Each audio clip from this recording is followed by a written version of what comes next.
16 رجب المرجب عرس مبارک محدث اعظم ہند سید محمد کچوچوی حنفی رحمۃ اللہ تعالی علیہ، حامی سنت، ماحی بدعت، گلزار غوثیت، سند العلماء، تاج العرفاء، محدث اعظم ہند سید محمد اشرفی جیلانی کچوچوی حنفی رحمۃ اللہ تعالی علیہ کی ولادت باسعادت 15 ذوالقعدۃ الحرام 1311 سنہ ہجری مطابق 1894 سنہ عیسوی کو ضلع رائے بریلی قصبہ جائز یوپی ہند میں ہوئی۔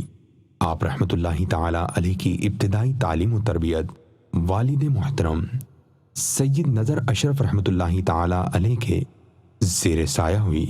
مزید تعلیم کے لیے وقت کے جلیل القدر اساتذہ کے سامنے زانوِ تلمس طے کیے، اولیاء کاملین سے اکتساب فیض کیا۔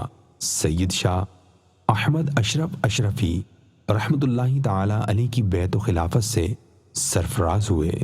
تاج العرفاء محدث اعظم ہند سید محمد اشرفی جیلانی کچوچوی حنفی رحمۃ اللہ تعالی علیہ کی خدمات کا دائرہ وسیع ہے۔ تا حیات درس و تدریس، واعظ و تبلیغ اور تصنیف و تالیف سے ملت کی قیادت کی، بے شمار کو اسلام سے وابستہ کیا، ہزاروں کو راہ ہدایت دکھائی، سینکڑوں کتب و رسائل تصنیف فرمائے، حواشی لکھے، ترجمہ قرآن، معارف القرآن آپ کی یادگار ہے۔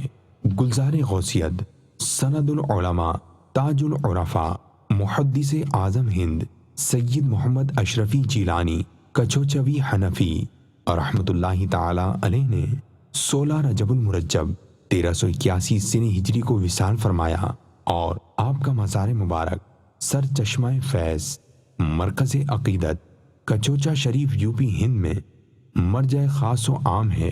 اللہ تبارک و تعالی کی ان پر رحمت ہو اور ان کے صدقے ہماری بے حساب مغفرت ہو۔ صلو علی الحبیب صلی اللہ تعالی علی محمد۔ مجھے اپنی اور ساری دنیا کے لوگوں کی اصلاح کی کوشش کرنی ہے انشاءاللہ۔